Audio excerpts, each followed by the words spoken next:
So congratulations and thank you for signing up for the upcoming webinar, Overcome Any Life Event.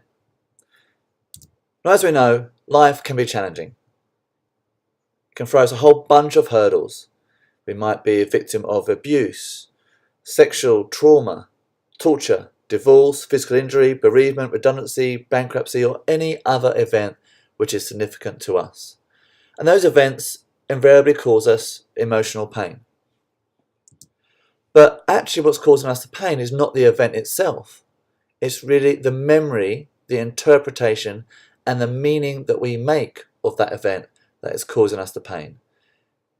By and large, the events take a very small amount of time. It might be, several months. It might be several weeks. It might be a few days. Often it's just a few hours or even a moment in time that just lasted literally a minute or two. And other than the situation of a physical injury, the physical pain of that passes quickly. What persists is the memory of that event. So when we think that event is causing us pain, it's really important to realize that it's not the event that's causing us the pain. It's the memory and our interpretation of that event that is causing us the pain. And our memories are really fallible. They're not solid. They are open to manipulation and can be altered. And that can work for us. We actually know in experiments with the police where they've done fake car accidents and then have asked people, eyewitnesses, that their accounts are incredibly inaccurate.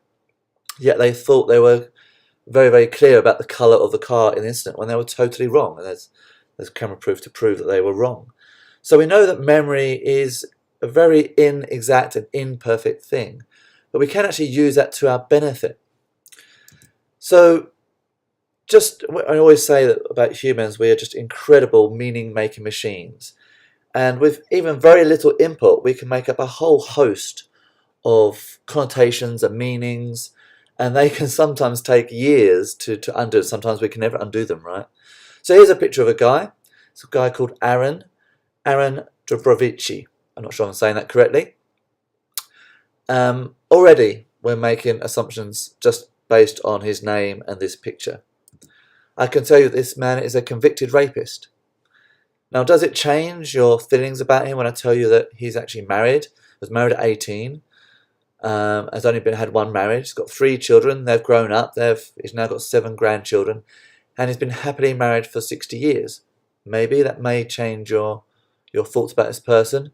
Would it change anything if I told you that he was found convicted of statutory rape because he had sex with a 15-year-old girl 2 weeks before her 16th birthday, but he was very much in love with her, and that's a person he married when he was 18, and that's a person he's been married to all their life, and they've been happily married for over 60 years. Just that little bit of extra information probably changes your interpretation and the meaning and your thoughts about this person. So sometimes we don't have this extra information, and we can make up all these assumptions or meanings about an event which doesn't serve us at all. So as I say, we are meaning-making machines, and no one has ever found an off button. Always say to myself, actually, if I'm going to make up something about an event, make up something good. And what I mean by that is actually make up something that's going to work for me, right? Rather than make up some meaning that is going to work against me. Now, of course, that's a constant battle, and I'm not always perfect at it, but honestly, I find that being aware of that, and the more aware of it I am, the better I am at creating good memories and good connotations about different situations. So, and obviously I could spout off 1,000 different examples, but if we just take Stephen Hawkins for an example, clearly had an incredibly rare and disabling disease. I have no idea how I could cope with that personally, but I put it to you that he had a very healthy connotation around that event, and also as an ongoing event for him.